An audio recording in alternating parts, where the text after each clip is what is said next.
Well,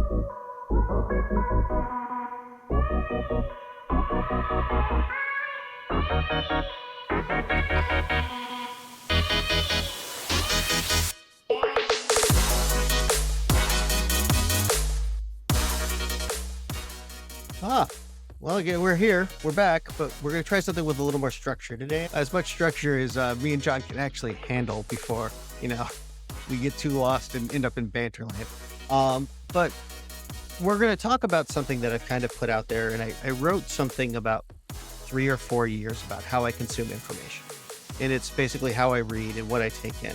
And I've shared it with a couple people, and most people seem to like, hey, I like the explicit nature of it. So today's conversation is going to be about that. It's going to be us talking about what I do and how I do it, but also talking with John and Ossie, see what they think about it, what they do, and how theirs is different. I know Ossie's adopted some of the ideas from this, so we'll just kind of go from there. It's just a conversation about how I read too much, probably weird stuff that nobody else really cares about, but hey, that's who I am. So I'm going to first talk about what I try to do. I wrote, once again, to prove somebody wrong, because that seems to be an ever-loving repeat statement for my life, is how I consume information and make it explicit and tell people what it was. And it had some very, very simple goals. I wanted to reduce the amount of YouTube. I wanted to reduce the amount of doom scrolling and the idle Reddit, the idle hacker news, and kind of force myself into a method of getting information that I wanted. So I wrote it down, and then I started doing it, and then I rewrote it, and you know how it falls. But the goals are pretty simple, and I think the goals are the important parts of what I want to talk about. And I'd love to get John and Ossie's feedback on these. So my goals for how I consume things are: they must be useful, they must be detailed. I don't want surface level crap. I want to know something. I want to walk away learning something because of it. Must be actionable. What I mean by that is not news. 90% of the news you get on the news story is not actionable. You can't do anything with it. It's not going to change your life. It's probably will not be important 72 hours later. Some of it is, but most of it isn't. And then not distracting. And what I mean by that is I don't want to be sucked into these time holes of useless little things that feel like I'm doing something and then they don't actually provide any value. They don't make me feel better. They don't give me anything. They're just distractions to pass the time. And that's kind of like how I think about it. I mean, there's a lot more explicit around that, but it was basically, how do I make it actionable? How do I consume data in an explicit way? Yeah, that's kind of what I'm thinking. Ossie, you've kind of started some of these. What do you think of those? Oh man. So when you kind of clued me into your workflow and introduced me to those apps, listen, I'm going to try not to make this sound like an infomercial for support of Jeremy's workflow, but darn, it changed my life. It did. It's been a whole week, hasn't it? No, it's been more than a week. It's been 2 weeks. A bit of more than 2 weeks. I think 2.5, 3 weeks, but who's counting? I know, but it really has, at this point, it's been a game changer. It's allowed me to consume information and read. And, the one app, the highlighting app, Readwise, it's a vehicle sort of to reinforce things that I've read, which I think is very effective for me and how I learn. And it's also given me a little bit of focus. Saying all that, I've been, Jeremy and I had a conversation this evening. I've been all over the place. I have multiple streams now where I'm reading on this topic and this topic and this topic and this topic, to the point where Jeremy had to warn me, said, listen, you have to give yourself a little bit of time to kind of just be in your own thoughts. And it's true. But that, in addition to the podcast app that you introduced me to, that's also really helpful. It allows me to, again, listen to a podcast, grab some relevant information, snip that information, it converts it to text, and then I send that to Readwise. And then it just integrates with the rest of the workflow. But I've been loving How it, do you dude. how are you dealing with so I find the rules really useful because in particular, like it's got to be actionable. And that's the thing that I find the most is like there's so much stuff that's not actionable for me in the long term or short term. What do you use any of those or are you found them relevant to you or not? Because that's the part I really I still have to focus on making sure. So when you said rules, Yeah, like goals, rules, like oh, so like how I rules for use the system. myself. Yeah. Yeah. So yeah, my rules are probably not as there's first of all, they're still being refined and they're probably not as stringent as yours. Um, like I like some surface level reading in certain domains that I'm interested in, maybe current events, um, where it doesn't take me super deep into detail, but it allows me to store some stuff like in the back of my mind so that I could know what's going on with, politics or, Israel, Gaza conflict or whatever it is. So it doesn't have to be super deep. The part that I do need to refine is, I pulled in some RSS feeds and I have the library and the feed is crazy. I tried to refine it down, Let's reduce some of the let's focus sources. more about the ideas. We'll come to the tools because I think the tools are secondary. But Yeah, the reason why I'm trying to keep you on the ideas because that's the hard part. That's the more interesting part. Like everybody's going to pick a different tool, and I'm happy to yeah. go in those. But I like how are you sorting through that information? How are you determining what gets your time? Because that's the thing I've been trying to use this to is not just the anti YouTube time, but the actual hey, what am I going to sit down and spend 25 minutes reading? And that's a significant amount of time. How are you making those choices? I have a couple of topics that I'm really focusing a lot of time in. Like, I've financial markets. I'm trying to sharpen up my knowledge on financial markets, and I dedicate a significant amount of time to going through a book about financial markets.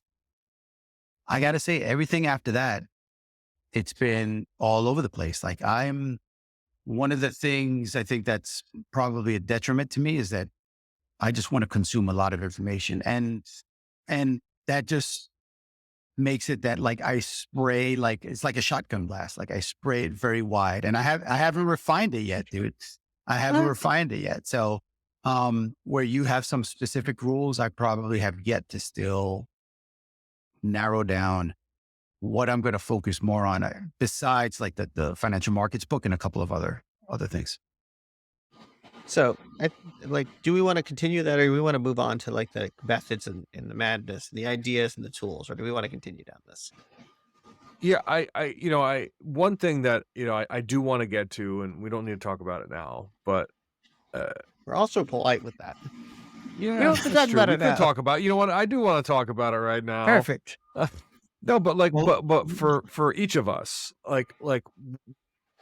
define what good news is. Like, define there's gotta be a show that you think about in your when I tell you, what do you watch that keeps you informed? Doesn't need it could be a television show, it could be a blog, could be it's gotta be something. Um, it's a very like I'm happy to go into the curated list. That's what my whole system has done, but it's almost always authors and it's almost always printed. Um, I have So no moved video usually, nothing like video is entertainment for me. So like Curtis Zag in sure. a nutshell, those kind of things. I still watch those because I find them informative, but I consider them entertainment more than anything else. When it comes to this stuff, I prefer reading because reading and writing and is particularly good for me to slow my brain down and force me into that. And then I particularly like certain sources of information and subcategories of that is authors. There are certain authors that write in a communicative style, it doesn't matter the topic, that works really well for me. Either they're very good at explaining it or they're very good at highlighting parts of it. And those are the people that go, and the tools we'll discuss, right past my filters and right into my must read pile. one we've talked about in every forum I've ever had is Matt Levine. Matt Mhm. Levine talks to me for a very entertaining way, but about very, very interesting things that are current affairs that I do want to stay up to date. But I consider the information very interesting because it causes me to think about things differently. And in fact, side note, I literally told a tenured professor of Duke today that everything is securities fraud. You need to go read more Matt Levine. Yeah, me personally, John. I gotta say, I was in a rut with like news consumption for a while. I think since probably like 2020, right before 2020. Um, and it wasn't until Jeremy gave me his curated list that I started getting back into it. So I already gave my opinion on like the state of news and media and journalism. And I do believe, without going down this rabbit hole and getting on this whole topic, I do believe one of the reasons is because of the current state of, and I think we can blame it on social media, right? There's this, everybody has to be first to release. This like everybody needs to consume so quickly. That I think that's been one of the reasons. And then I think there's an agenda now, an ulterior motive where news outlets go for what sells. And that's what's driving them because it's a tough business right now, right? It's like, print news is almost Well, completely dead. It's digital. And how do you really make your money if you're just putting out tweets? And there's so right. many services that are free that you get one that's behind a paywall and you're like, I'm not paying for that.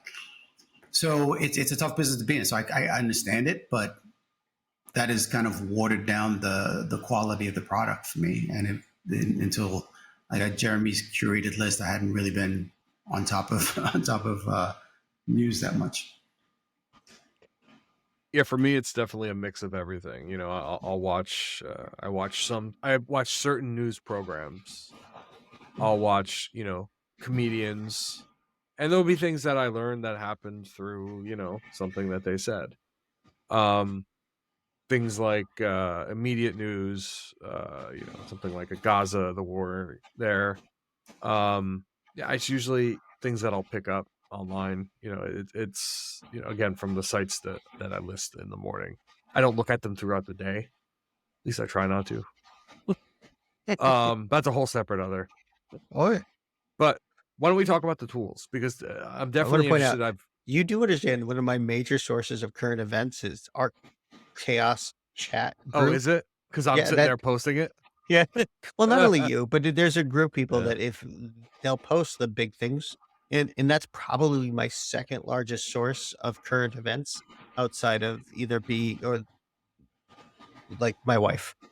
Yeah, that's that would be my perfect news source if I could have certain curated news from each person, and then I could have suggestions on what to send that person. Like that's a Yeah, perfect app for me.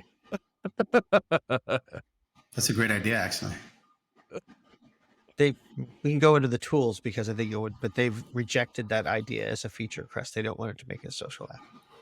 Mm, So I guess we should talk about the tools. So the tools are uh, going to be pretty focused, and I'll get to the time schedule because I think it's better to go in a different order than I wrote this. The tools are designed to put control to my hand, and to change how I think about it, and build a process that works with me. And it's around three major steps. The first one is what I call the feeder, or what they call the feeder, which is basically a stream of everything goes into one big bucket, kind of like an inbox. And then from that big inbox, I go through it probably once every day or once every 2 days. And I go through and I swipe up. Swipe up if I want to read or don't want to read. If I go type on it and I sit there and go, I want to read this, it goes into my inbox. And it goes into my inbox for long-term reading. That means if it's in there, I will read it at some point in time in the future, or probably or relatively close to. And then I finish it up. Probably that list in my feeder is probably 150 items new a day is the rough number that's in there. Almost all of it's long form. So is it RSS feeds, videos, like what are we talking about So here? all it's almost all RSS feeds. So mostly newsletters, magazines. So The Economist, Foreign Policy, a couple others. They have a horrible integration. They want you to use their apps, so I have to do a bunch of tricks to make that all work. And then podcasts too, but I use a different program for podcasts. They all filter into Feeder, and then I can selectively consume them. And then what that means is I then go into whenever I have time for consumption. This could be usually about an hour and a half a day. I go into my inbox. And that time is usually in the morning. I like to wake up, go through all my lists, and then sit down and actually read things. Now, I actually use the app, which is called Reader from Readwise, to select my opening bid, which is 5 articles. Its goal is to give me roughly an hour's worth of content to read. And it's going to be 3 or 4 from most recent and 1 to 2 from from my selected inbox that are older, sometimes 6 or 7 months ago.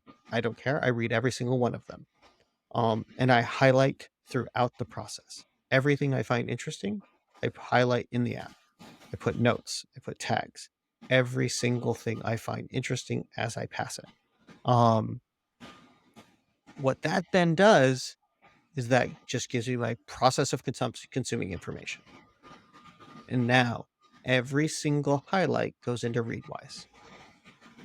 What that means is Readwise is my source of review. So twice a day, I get 10 of my highlights replayed back to me. A certain percentage of them from very long ago, certain percentage of them from the day before, and a certain percentage. What that means is, like, if I read an article about Elon Musk and I highlighted 2 excerpts, I'm probably going to see one of those excerpts the next day to remind myself of what I was reading and kind of bring it back to my forefront.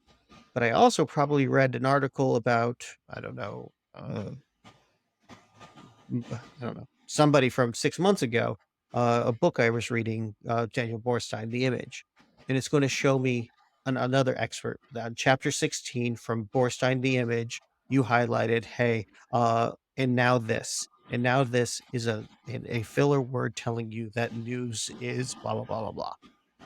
This constantly reinforcing and bringing back what you've read and repetition is the single greatest thing I've ever found for consumption of information, outside of some other tricks. But it forces a cognitive load around what you read that is, not cognitive load, like, it forces you to think about things at different times, and that bringing it back to the forefront of your thinking process really solidifies the understanding, the having to remember the context from the snippet, the understanding the book, the chapter. Holy bejesus, does it make what I just read stick. And that's the majority of my process. Now, I can go into a little bit more about, like, how I do with books and podcasts and the ancillary longer forms content, but they all still go in the same things. Because I use an app called Snip, SNIPD. And what it does is every time I listen to a podcast, I hit snipped. What it does is it takes 60 seconds from around that snip and transcribes it and sends as a highlight into Readwise, so that even after I listen to a podcast, it's still available to me to remind myself, including the audio if you click on it in Reader, so I can even hear the person's voice.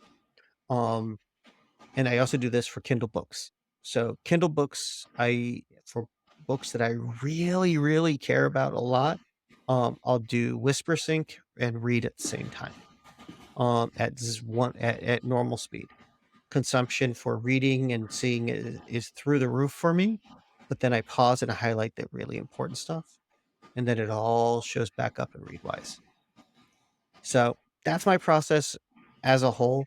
I'm at around 600 hours right now of backlog of reading. I've got 9,000 highlights, and I've probably read around, on average, about 100 articles a week. Wow. Most of them are The Economist, which is average is 5 minutes a read. They're still longer form. They're still baked with history. They're not as much that, but most of them are that. And then the books. The books are my new favorite. I love WhisperSync in Kindle. It is awesome. What is WhisperSync? So when you WhisperSync is on the Kindle, you hold up your Kindle reader or your iPad, and it highlights the word as it's speaking it, so that you have the audiobook format, but you're reading the words at the same time, and it's highlighting the exact word you're going through time again. What this does is it means that you're getting an audio visual return, and like I said, the ability to retain that information when I'm getting that much input is even higher. And then I can pause and highlight and send it back to Readwise. That's I want to come back to this. I don't want to short circuit the rest of the tools conversation, but I want to come back to what's better for you and you, John, audio or reading, and I know that. I know his answer on this. and what's the difference for you? Well, I don't think you'd probably do an answer. We don't have to go into that now. We can finish talking about the tools, but I just want to come back. No, I want to hear this because I like being wrong too. So, for me, in order to set something in memory, like in stone, I need to write it down. So I have, and I have pages of these Moleskine notebooks of notes that I write throughout the day. I usually don't go back and read them because I have pretty good recall of what I write. But does it have to be written? Can it be typed? It needs to be written. Yeah. Okay. I remember most of what I typed pretty well, but if I write it down, like I remember it, like it sinks it into my brain. That's not that weird. A lot of people are like that when they write it down and they retain it. So I've read a fair amount about this, and I don't think it's the writing it down. I think it's the forcing yourself to create a sentence to write down. And that's probably. And that's the part that codifies the understanding. Is in order to write something down, you have to put it in words that can be read again. And it's interesting because I have the exact same thing where if I go into a meeting and I don't take notes afterwards, the meeting doesn't stick. Yeah. See, that's not what I said. See? So for me, I'll be in a meeting and usually I'll remember everything in the meeting when I have some kind of like something that I think it's exactly like your highlights. If there's something specific that I need to go back to, I need to highlight, I need to burn in the back of my head, I'll write that down. And like I'm pretty good at recall in meetings, remembering what I talk about. I don't write everything down. I don't use that notebook for every meeting I have. It's usually only the ones that are important that we're talking about, and we're talking about many topics. So most of the time, sometimes you'll have meetings on your schedule. It's one topic, and I can look at the topic on my calendar, and I'll remember what the meeting's about. But for something that's generic, like a one-on-one or something that happens recurring, I need to write it down to remember because it was like, which recurring meeting was that? Was it the one last week, 2 weeks ago, a month ago? I won't remember that part. See, that's different than me, is that the act of writing it down solidifies it and creates the memory and the regurgitating it. I never have to I'll never go to my notes. My notes might as well be dead to me. They'd never get opened except for some fun side projects, but that's a different thing. But the act of writing it down has become the important part for me. Even the bullshit meetings, because they provide that connection. So I do something crazy and I'll start my day, and I'm in a lot of meetings. I'll start my day knowing I need, I'll be like, I got to send an email to, Kelly.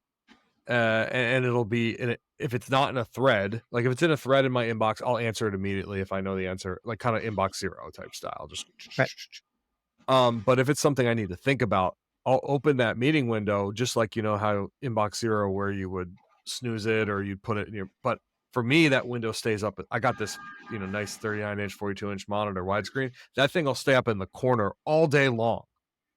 And I'll just accumulate draft messages that I need to send. And I'll be going out throughout my day with my meetings. And then I'll be like, oh, I got 2 hours, bang out 3 of the draft messages. And people will see like in 5 minutes, I'll send 7 or 8 messages that are like to the point, like topical. And then I'll move on to the next set of meetings and do it again. So you broke me.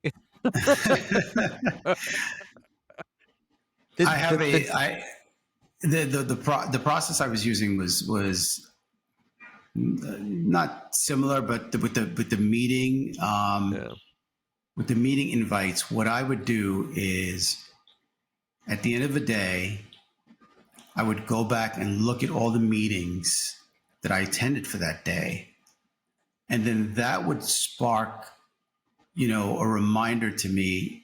I have to follow up on it. And I wouldn't take, for a while, I've sort of gone back and forth with meeting notes, not taking notes in meetings. And for a long time, up until recently, I wasn't taking notes.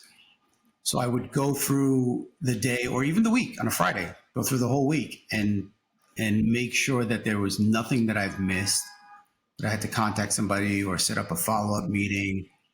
I've recently started taking notes again, either on my laptop or in a notebook. And for the first time recently, actually it was today, because I was telling Jeremy about this today, something happened to me that has not happened in a very long time. Somebody stopped me at work and said, hey, remember that thing we had the meeting about, the emails? I just want to put that at the top of your memory again, top of your inbox to remind you that, it's not urgent, but we'd like to come up with a solution. And I looked at him and I said, okay, do me a favor, send me an email so I don't forget about it. And I walked away from him and I'm like, I don't remember. I remember the meeting. I don't remember what we were supposed to do. I'm like at a loss.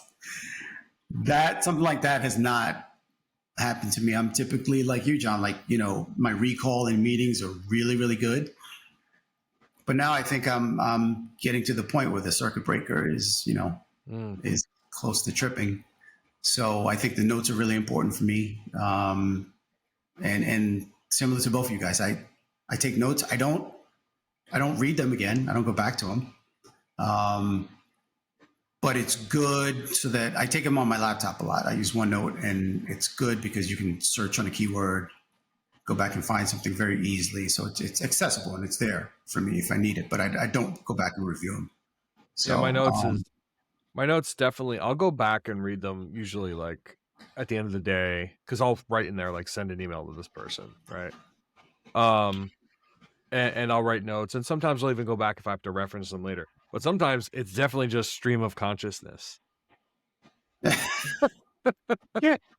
And yeah, so like a lot of it isn't, but I think often what happens, for me is I'll start an email, or I'll start that draft thing I was talking about. I'll write a lot of it up and I'll pull it to the side and move on to the next thing, because I know I need to spend more time on it.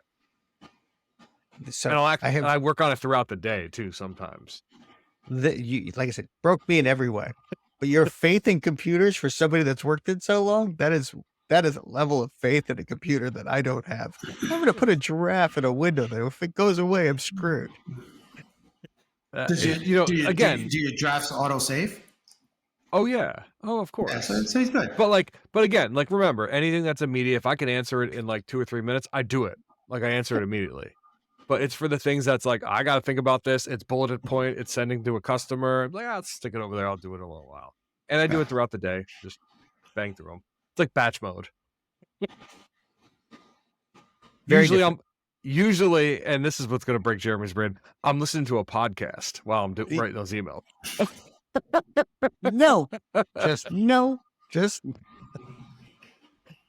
So that's a good segue, right? Because multitasking, right? We've talked about this a couple times. But I want to before we go to multitasking. How do you? I mean, I'm able to for the longest time, I'm able to listen from audio. I can only do it if it's multiple senses. So like I can listen to an audio, podcast, YouTube video, television, and be doing something completely different. And I'm not retaining 100% of the information, but I'm retaining enough to be able to have a conversation about it. And if it's something like entertainment, for example, like especially if it's like we were talking about my obsession, I haven't been on Audible for 2 weeks, so I've been listening to a lot of podcasts. But to listen to like B-rated sci-fi, Yeah. I don't care about it, right? It sits in the background. It's like music playing, but like I can recall it, like, oh yeah, that story that happened, whatever. And yeah, I mean, it works for me for certain books and certain for certain types of information. It's perfectly fine. I could, I prioritize it. I can't do that. I just can't. I think I used to be able to, but we've talked about this before. If I want it, I want to give it the time. And this is a preference. It's not that like I'm sure that I could have a very, very low recollection of a podcast and continue doing that, but it's just not something that I want to be able to do. I don't think my comprehension would be anywhere near yours, but that's a whole different issue. Yeah, it depends on what we're talking about. Like You do it conference calls. Well, yeah, no, I can't. I've done conference calls while racing. Yeah, Yeah, I've done that. exactly. Well, that's right. You said that here before, so Yeah, I've said that. I didn't want to out you because I was like, it's been the end of the day. I'll be like, you know what? These calls, I generally, if it's something, it's that like I don't need to visually, I can talk through it. I don't need to visually. Why not throw up a race? It's 4:45. I'm about to go pick my kid up. I gotta go around the circuit a couple times.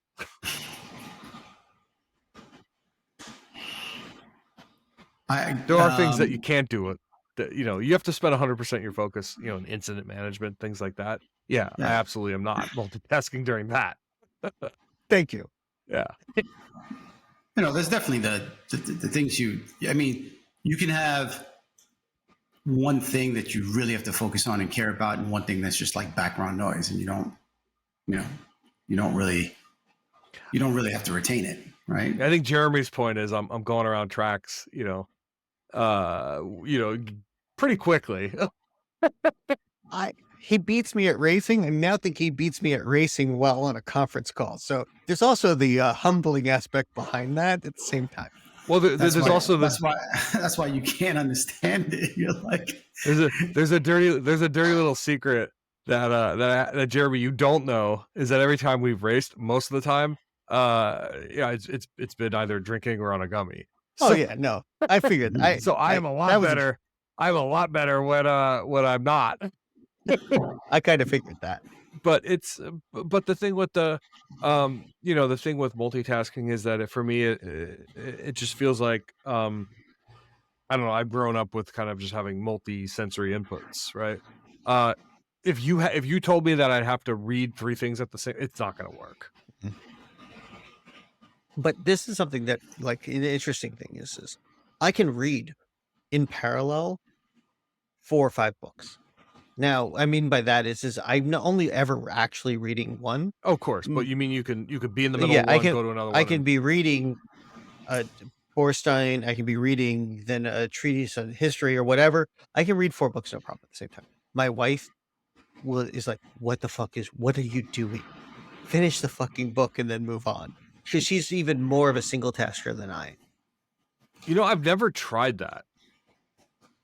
I do it with podcasts. I do it with sometimes with audiobooks. Usually not. Usually I just if I'm listening to an audiobook or if I'm reading a book, it's one at a time. I've never actually tried doing multiple ones. So I have different books for different moods. And that's why the whisper sync and that kind of stuff. Like certain books I really, really care about and want to understand. Some books are just entertaining and I just want to read them. And some of them I get to the point where I'm like, there's nothing new here. I'm literally and I've learned to give up. I'm giving up the amount of books. Like I love a particular author, Shane of FS.blog. I love but I've read so much of his stuff. His books aren't interesting anymore because I've read like 6 years of blog posts by him and everything he's produced. His book isn't that interesting. It's just all the blog posts in one book. Wonderful thing. I recommend it for people, but I don't find that weird that you read 4 books. It's not like you're reading all 4 of them at the same time, right? You my know, wife, my wife is like, no, that is not allowed. yeah. I mean, yeah, I've never done it myself, but you know, I have a lot of books here that I've gotten halfway through and I haven't finished, Yeah, me too. and that may work for me because I'll generally get bored with something, or my attention will go somewhere else. And if instead of dropping it, if I just told myself, you know what, I'll give myself 3 books at a time I can do, right? Then I might actually finish some of these. I have right now. I'm doing 2 audiobooks and 2 digital books at the same time. I don't think that's a problem. I don't see that. I don't see that as being challenging. It's just, you know, Different you modes. just when you go from one book to the other, it's a completely different topic. You just pick up where you left off. Now, the one thing that's weird that I have to do is if I stop a podcast or an audiobook, when I go back to it, I have to rewind like a minute. I do Like that too. I hit rewind like maybe four or 5 times Yeah. to sort of get the context of what they're talking about and pick back up. Yeah, I'll do that. Otherwise, it'll take me maybe 30 seconds or so to kind of remember what they were talking about and get back in the groove. Audible is the best at this because they rewind based on how long you've not picked up the book. Well, I So didn't I realize that. Yes, it's variable. So like if you would it send missed it back to for, the beginning, I've had it go back 20 minutes, almost a full. I've never had it go back to a different chapter, but I've had it go back in like a 30-minute chapter, go back a full 20 minutes. And I mean, the book was like, what's the ratio of like you go back I 20 don't know. minutes? I have not. I have not. How long did you put it down? Like 20 minutes or? I don't know. I do know that it was long enough. There was like probably a year and a half. And it went back to the beginning of the chapter. And That's I'm like, just smart. yeah, it's brilliant. Podcast app. I put in a request for Snipped to do the same thing because they already have a natural break in because let's talk about the tool Snipped. Snipped is a podcast app that does, and I'm using air quotes, AI. It does translation against the every single podcast it does, from audio to text translation, and then it creates its own chapter markers, basically around 2 to 3 minutes, 4 minutes around each one. And because of this, it has a lot more context of what's going on. Right. And so they have the ability so that if I put my podcast down and I start it the next day, to go to the beginning of when that context started and start from there. That way it automatically put in the request. They're like, we add it to our backlog, but Snipped is the best podcast app because of that. And because that ability to either look at the transcription and send it to Readwise. That makes a lot of sense, and that's pretty brilliant. Plus 1 on Snipped. Fucking love it. So Yeah. in technology space, Kindle is still the best solution, and I want to bash my fucking head against the wall in the ebook space that Kindle is the only viable solution nowadays. Kindle, the app or the device, or both? Yes, the device, mostly the app, because nobody else can do whisper sync. Nobody's even tried. Technology is effectively dead in this space because Amazon doesn't have to innovate. I started for books that I'm not going to read. I want to push them in each chapter as a podcast episode into a private feed and a snip so that I can do their translation and be able to do my highlights from my audiobooks like I do my notes. I asked you that last week, right? I said, how do you get your audiobooks to then you just reader need to, I mean, the easy way to monetize that is you just get some of your favorite authors' voices and you'll license them and let people buy them. 11 Labs? Yeah, 11 Labs. So you can have like Arnold Schwarzenegger reading, I don't know, Star Wars. I like I said, these are professional quality audiobooks. I just want to be able to highlight too and consume them and put them into the audiobooks into my whole profile, because that's the part that's missing from my recall method. Is audiobooks are by themselves because Audible doesn't have an API. You can't hook up to it. They allow you to create snippets, but it can only be done inside of app, and they don't give any way of accessing it. So video too, though, right? Like YouTube. Nope. YouTube, I put Reader from Readwise does YouTube too. It does transcription. As a part of that transcription, well, it uses the closed captioning that Google Right. does, so it allows you to highlight. So I watched relatively use some conference last night and highlighting sections, pulling it, same thing. So the fact that these other apps don't have the sort of whisper feature, you think that's because it's the business model? Like they sell audiobooks and they sell regular books. Yeah, right. I think there's an 800 pound in the audio in the audiobook book market. There is Amazon and Amazon competing against themselves. I mean, it's literally Kindle and Audible. They are the dominant players in the United States in every way, shape, or form. Right. How many people talk about getting a Nook? Do they even still exist? They do. Well, that and you have the Apple Books, which that's what I use. Yeah. Really? You're like the only person. They're beautiful. I hate to say it, the text formatting is. Listen, hold on a second. Listen, I'm just now getting back. Let me correct that statement. I'm just not getting to reading. I've never been a reader. I've had, I have ADHD.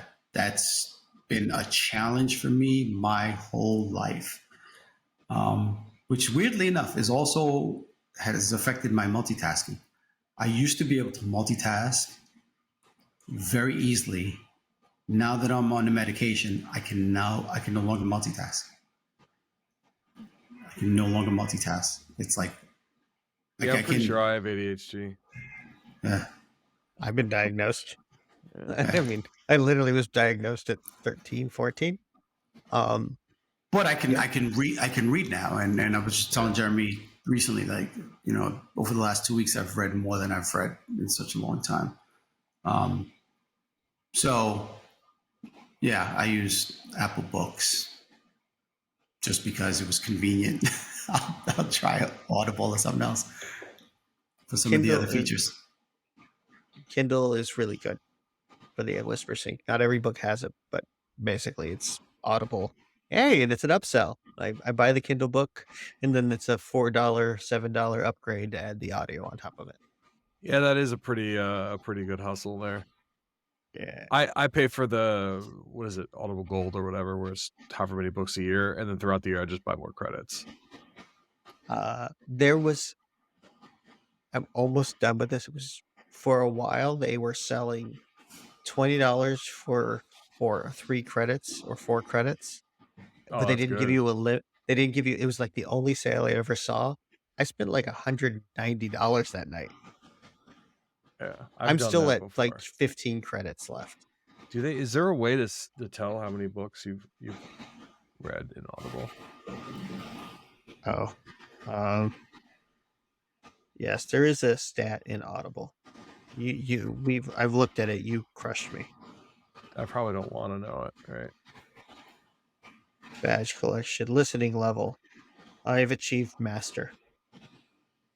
Inside Audible, where is that? Under the profile, and then go to listening level.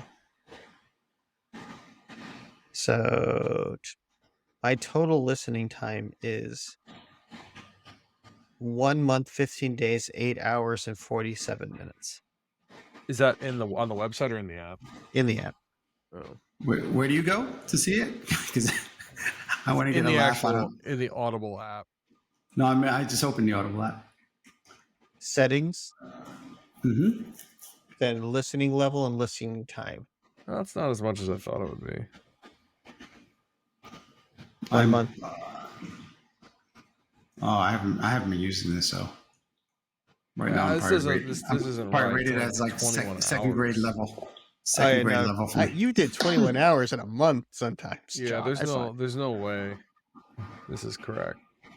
No, did you do the listening time? There's little buttons at the top. So you do total daily. Yeah, it only goes I broke the counter. It says only 21. Yeah, you're definitely behind that. Oh, I bet it was only last month. I think it's only picking up the previous month. Yeah, so like last month was 21 hours. Yeah. That sounds about right. Yeah, daily. Yeah, most days I listen to about a half hour to an hour daily. Yeah, that sounds about right.